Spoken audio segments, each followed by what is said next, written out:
और जब ये युवा चंपारण से, बिहार चंपारण जो कि गांधी जी के सत्याग्रह की भूमि है, वहां से चलकर जब ये दिल्ली पहुंचे, हमें भी मालूम चला कि 1100 किलोमीटर लंबी यात्रा करके ये बच्चे वहां से पहुंचे हैं, जो पिछले 2 साल से गुहार लगा रहे हैं कि हमें ज्वाइनिंग दी जाए, हमें बेरोजगारी नहीं चाहिए, हमें समाज में इज्जत चाहिए। क्योंकि जब ये वापस गांव में जाते हैं तो इनको झूठा सैनिक कहा जाता है, प्रताड़ना की जाती है कि तुम तो झूठ बोल रहे थे। तो इस शर्म से ये लोग तकलीफ खाकर सरकार से गुहार लगाते लगाते थक गए, तो इन्होंने चंपारण से 1100 किलोमीटर की यात्रा शुरू की, पैदल यात्रा। सलाम करते हैं इनकी यात्रा को, इनके जज्बे को कि ये सरकार के साथ लोहा ले रहे हैं, लड़ाई लड़ रहे हैं। हमें जब मालूम चला, हमारे नेता को, जननायक राहुल गांधी जी को पता चला, तो उन्होंने कहा कि ये तो बहुत गलत कर रही है मोदी सरकार हमारे युवाओं के साथ, हमारी सेना के साथ। तो उन्होंने इन बच्चों को बुलाया, उन बच्चों की पीड़ा सुनी, उनके पेरेंट्स थे, उनसे बात सुनी।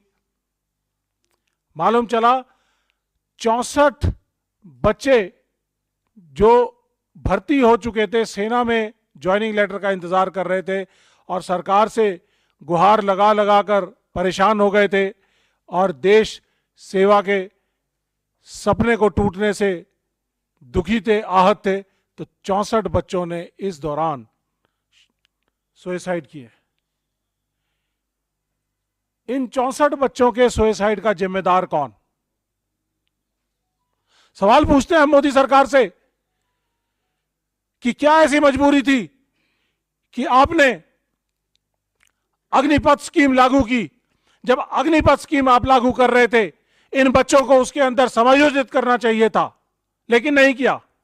आपको इन जो भी आप स्कीम लाते हैं, प्रोस्पेक्टिव, आगे के आने वाले समय से लाते हैं, पायलट प्रोजेक्ट करके लाते हैं ना। आपने पायलट प्रोजेक्ट किया, देश की सेना को धोखा दिया, देश के युवाओं को धोखा दिया। देश की सेना को इसलिए धोखा दिया कि उनको मालूम ही नहीं था कि किस तरह से अग्निवीर या अग्निपथ स्कीम आ रही है, और महज 4 साल के लिए उनको देश के सैनिक बनाया जाएगा और उसके बाद उनको बेरोजगार कर दिया जाएगा। देश के युवाओं के सपने को तोड़ने का काम किया।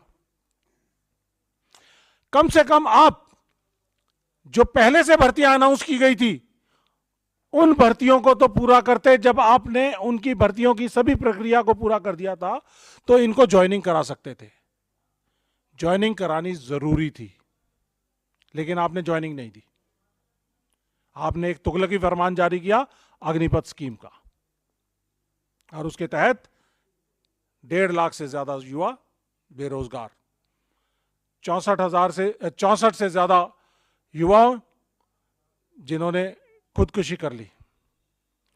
देश की सुरक्षा और सेना का नुकसान तो अलग हुआ।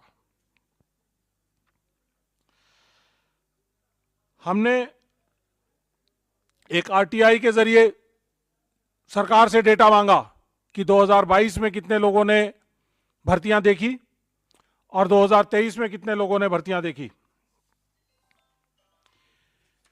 ये चौंका देने वाला डेटा है। ये आरटीआई, जिसका जवाब मिनिस्ट्री ऑफ डिफेंस ने दिया है, उन्होंने बताया है कि 2022-23 इसमें जो डेटा है ये 2022 से लेके और 2023 मार्च के बीच का है।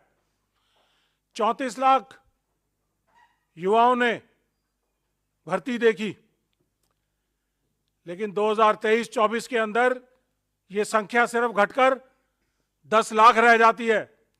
तो इसका मतलब कहीं ना कहीं ये अग्निपथ स्कीम और अग्निवीर जो इसके तहत भर्ती किए जा रहे हैं, ये देश के युवाओं को पसंद नहीं है, देश के युवाओं के लिए सही नहीं है, देश की सेनाओं के लिए सही नहीं है। 34 लाख युवा जो 2022-23 में देश की सेना में आना चाहते थे, उनकी संख्या घटकर सिर्फ 10 लाख रह गई। 24 लाख युवा